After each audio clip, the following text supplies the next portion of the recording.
With Black Lives Matter protests happening across America, this homemade edition of Showcase looks at the contributions made by Black artists.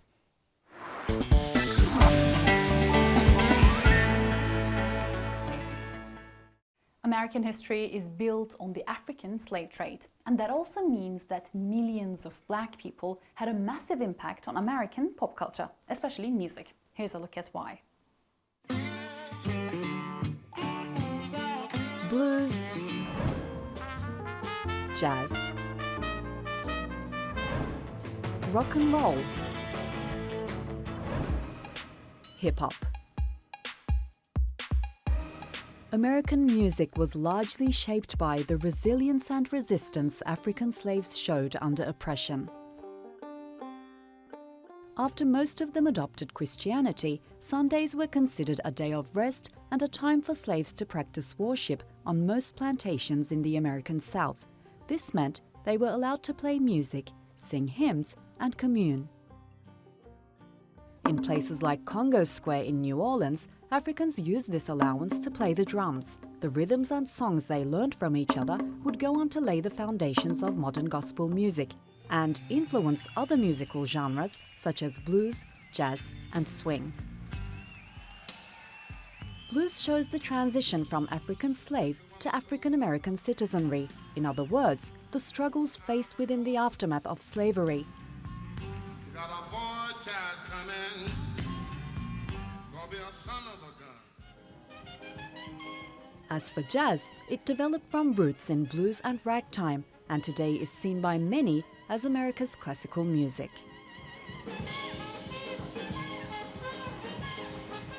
Jazz and blues, along with many other musical styles, also influenced rock and roll, a genre known for merging African musical tradition with European instrumentation. Riding along in my automobile. That's why I go for that rock and roll music. And I'm here, and I'm there. I'm Big Bang Hank, I'm everywhere. But the latest derivative of slave songs is hip-hop, which was formed in New York City in the 1970s. Don't push me, cause I'm close to the edge. It became a voice for the youth of marginalized backgrounds and mirrored the social, economic, and political realities of their lives. Today, artists such as Kendrick Lamar,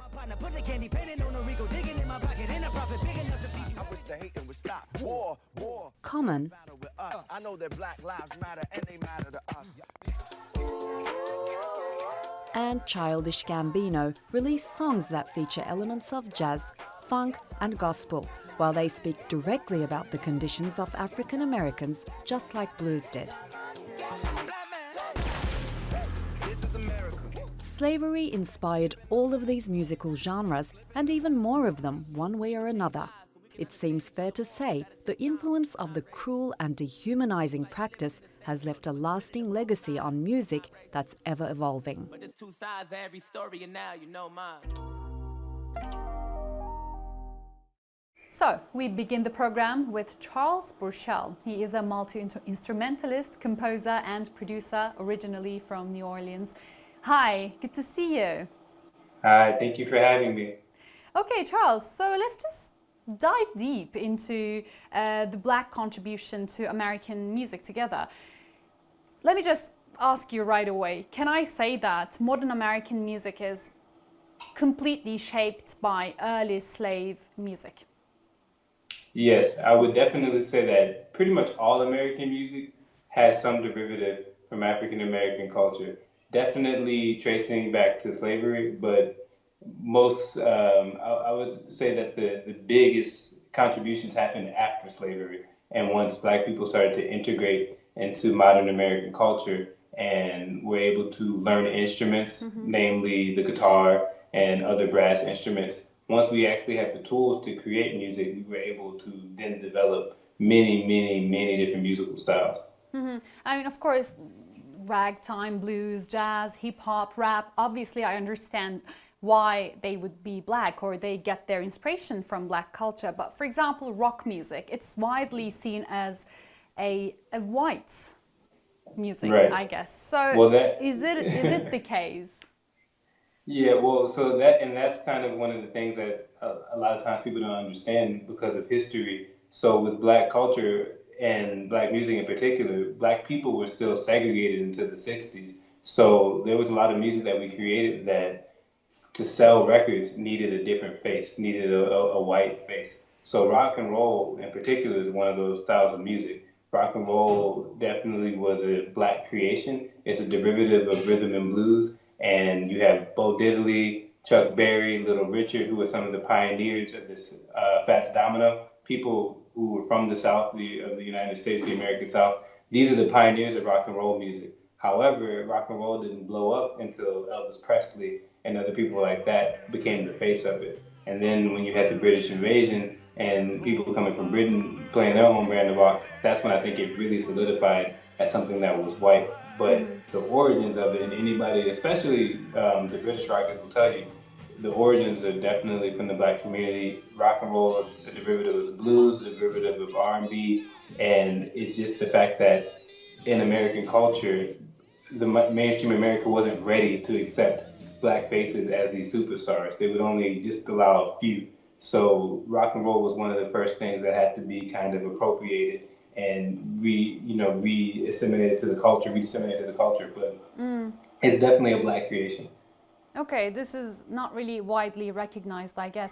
I really want to go back to the roots of black music in the US. I mean, slavery music, and then, the role of music during the civil rights movement, etc. But before we do that, hearing what you said about rock music, do you think that black contribution to music in the US is widely recognized or recognized enough?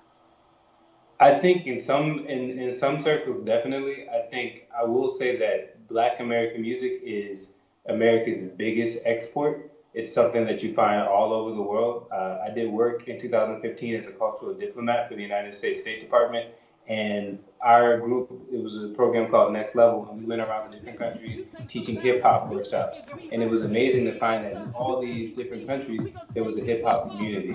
And this program started really in the 30s, or no, in the 40s with the Jazz Ambassadors program with Louis Armstrong. So even during other administrations and other times, Black American music has always been used as this cultural tool to basically spread peace around the world or say, okay, American culture is okay. And so I would definitely say that there's an appreciation, maybe even a greater appreciation for Black American music outside of the United States. Not that it's not appreciated in the United States, but we're often sampled, but we're not cited. We're not given the proper credit. Okay, Charles, we don't have much time today, so I'm just going to ask you about the role of music in terms of identity and the feelings of solidarity for Black communities during slavery and after slavery until the Black Lives Matter movement. What do you think is the importance of music for the Black community? Well, music was one of the ways that we were able to keep our African cultures and customs. Starting from slavery, we only had one day a week where we could semi-rest, and that was because they would allow us to go to church. So in these church services, in certain places like New Orleans, the African slaves were able to still play their drums, so they were still able to keep their rhythms. And then it morphed through the hymnals, through the European hymnals. So you get spirituals and you get gospel, and then all this morphed once the slaves were freed into the blues, and then that morphed to R&B and rock and roll and ragtime and jazz. But in every time period in which a new genre is born, it's always a reaction to social conditions, whether that's slavery, Jim Crow, segregation, civil rights music, the protests of Vietnam, the destruction of the urban communities in the 70s and 80s, which birthed hip hop and house and techno and all these things. Black music has always been a source of joy, but it's also been a source of resistance between whatever was going on, between an oppressive society. And so I think that's one of the things that a lot of people, and I hope, would understand during this time of social unrest, is that Black people and Black Americans have given so much to the world, and we just want to be seen as human. We want to be seen and valued just like anybody else. So let's just talk about the role of music for the Black Lives Matter movement, really. Okay, so I definitely think that especially in 2015 when Kendrick Lamar came out with To Pimp a Butterfly, his song All Right became the theme of the Black Lives Matter movement and these protests. And the song basically says that we're going to be all right, which to me illustrates how Black music has always been used as a tool to heal and to bring joy, but also resistance, because at that time, as now, we're always facing police brutality and all these unfair practices of discrimination in the workplace. And so much of that song and the movement, the Black Lives Matter movement, is about knowing that we're going to be okay through this, but also wanting to recognize and wanting everyone else to recognize our shared humanity, and that, you know, all of us do matter, but we need to focus on the fact that Black people are being killed disproportionately by the police, being discriminated disproportionately, and we need people to hear us and understand that our voices matter, our music matters, our culture matters, and that it should be appreciated. Yeah, there are really strong songs coming out. I mean, after the Black Lives Matter movement a few years ago. I mean, I remember This Is America, for example. Yes. Yeah, and Of Formation. course. What other songs can you mention? Definitely, I would say, especially now, I think This Is America is very timely, because the protests that you see right now in America, especially with a lot of the destruction of police vehicles and these kind of riots that I think are being painted in one way, when there's also a lot of dance and celebration and peaceful protest. It's kind of the juxtaposition of what America is, where, especially with Black people, we've always been met with the culture of violence, and somehow we've made music and somehow we've made dances and we've resisted creatively, you know? So to me, that is the song that resonates, I think, the most with this moment right now. And I mean, there's so many different artists making music that speaks to this time: The Roots, Black Thought, J. Cole, Kendrick Lamar, so many different people, Erykah Badu, all these different artists are making music. Also in the jazz world, Christian Scott, Nicholas Payton. Yeah. So many people are speaking to the condition of Black Americans and our music, and why our contribution to music matters and has been overlooked, because you know, historically it's always been appropriated by mainstream American culture and changed to be this is American, without actually recognizing the source of it, because it's easy to take the culture but not care about the people. So we're just, with this Black Lives Matter movement and with all the social movements throughout the 20th century and before, we're just asking to be seen and treated as human beings that we are, and all of us are human beings. So it's time for us to remember that and share that. Yes. Okay, Charles, Burchell, you gave us a lot to think about today. Thank you so much for joining us. Thank you for having me.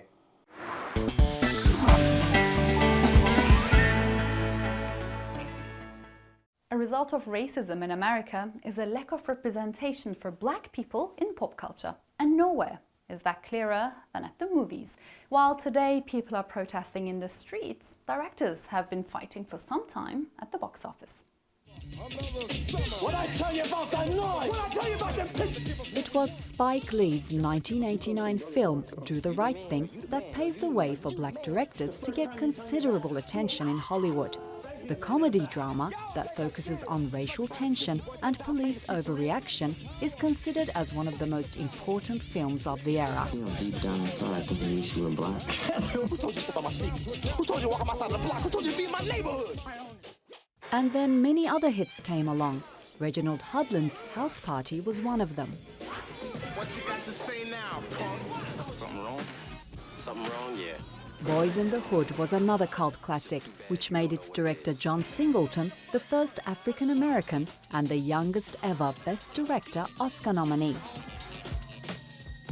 But as fast as Hollywood embraced this wave of talent, it also ignored it. It turned out the overwhelmingly white industry's interest in empowering minority artists wasn't for the right reasons, it was just a trend.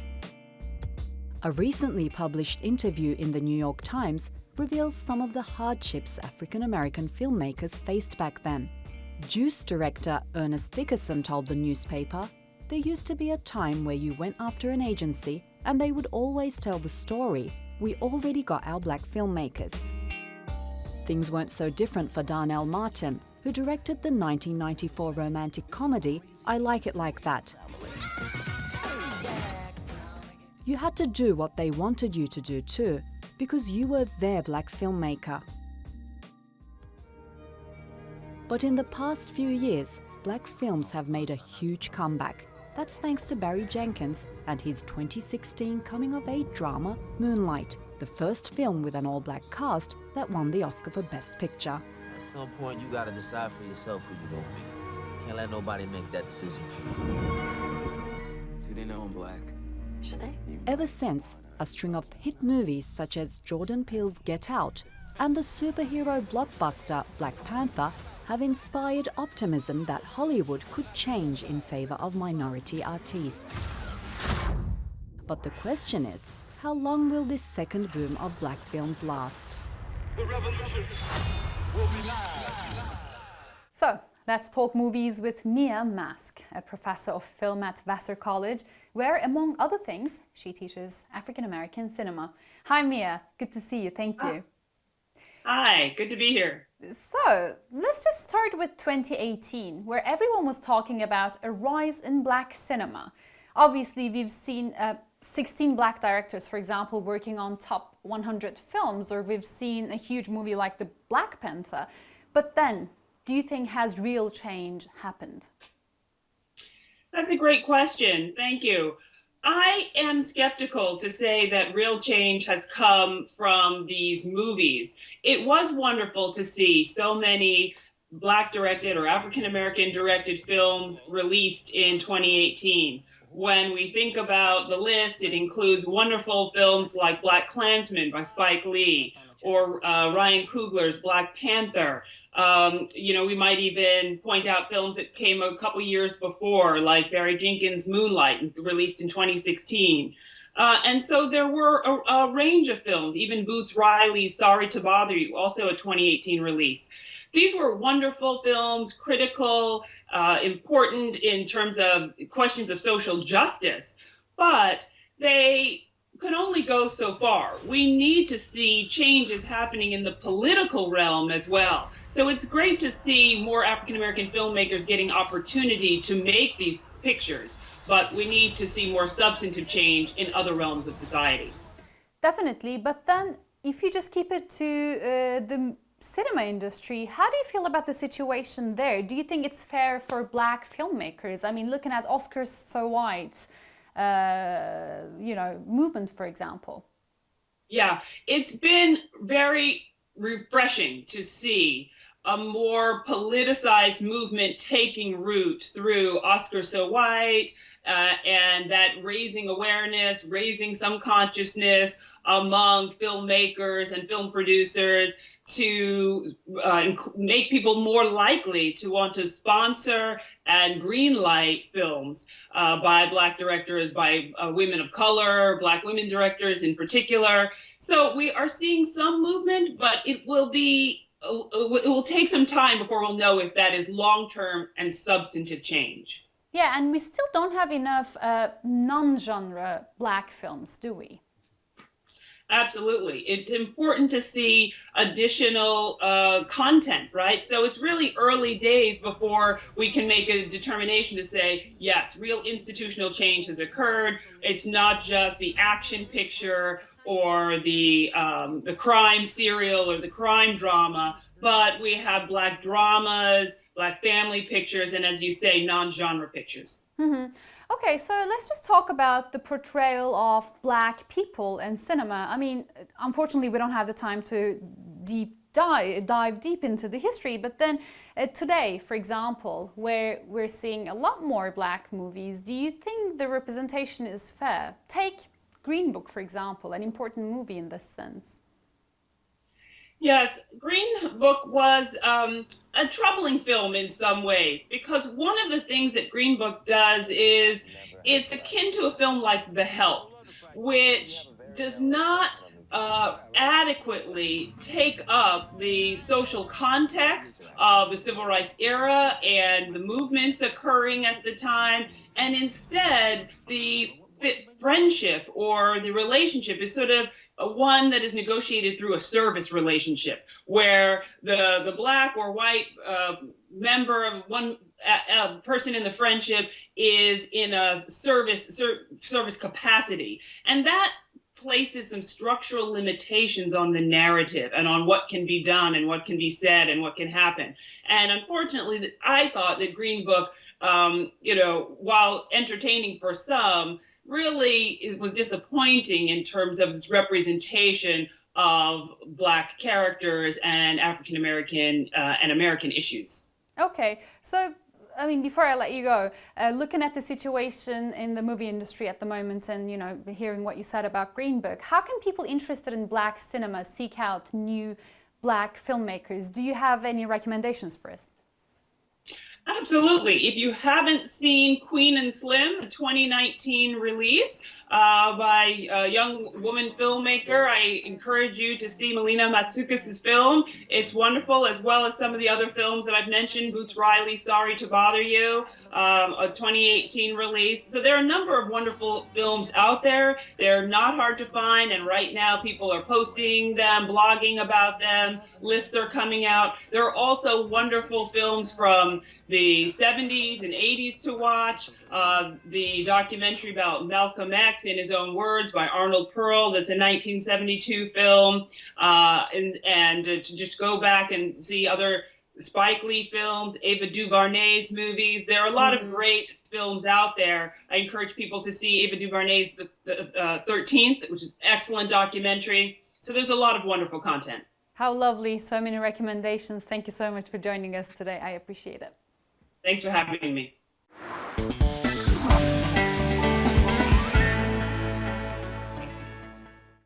So, finally on today's show, let's take a deep dive into Black literature in the United States with RaShell Smith-Spears, an associate professor at Jackson State University. Hello, thank you so much for joining us. Hi, thank you for having me. So, is it possible to say that in African American literature, confronting racism and injustice has been the main goal, main theme running? I believe historically, yes, it has been a very significant part of the literature. You think about the slave narratives that were written in the 1800s, 1800s. Yes, certainly that has been a part of it and throughout the history. But today, while that has been a significant part of the literature, it hasn't been the only part of it. You can look at, for instance, with contemporary lit, you can look at, for instance, Angie Thomas's The Hate You Give, which was recently published and they made a film into it. Yeah, so that story is largely about confronting, racism, police brutality, microaggressions that people face on a daily basis. But, but it's also about family and community and, learning about identity. So those are some other aspects of the literature as well. Okay, it's so good to hear that because I read sometimes that there's not really room for diversity of stories that don't necessarily align with race issues for Black writers. How much of this is the case, you think? I think that there is definitely room for diversity. That like I said, this is not while racism and oppression and that has been a very significant part of African American literature and the African American experience. I mean, certainly, we live, we breathe, we go to the grocery store, we go to school. So these are also parts of it. I mean, one of the things that I am really excited about is literature that feature, vampires. And so, that's really diverse, right? And so, there is room for diversity in African American literature. Mm-hmm. Okay, what do you think about literary prizes, for example? Do you think that, there has been some concerns about racial disparity. Do you think Black writers are treated the same way as white writers?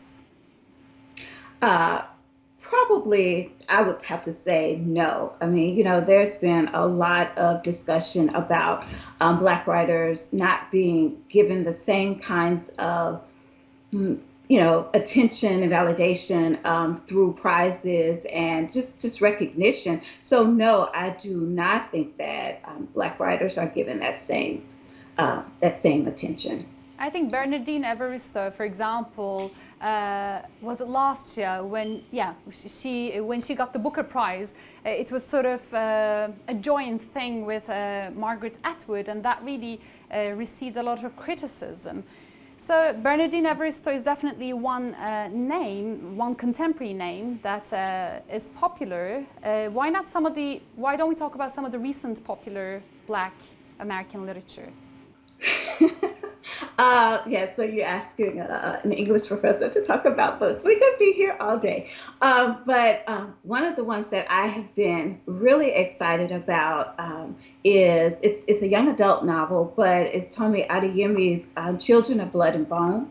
That has been I think that is a really exciting book. And I'm not the biggest reader of young adult literature, so that has really been a very big surprise for me that I have enjoyed this book so much. But and it's actually a part of a trilogy. Thank you so much for all these. Unfortunately, we don't have much time today, but it was good to talk to you. Thank you. Oh, thank you.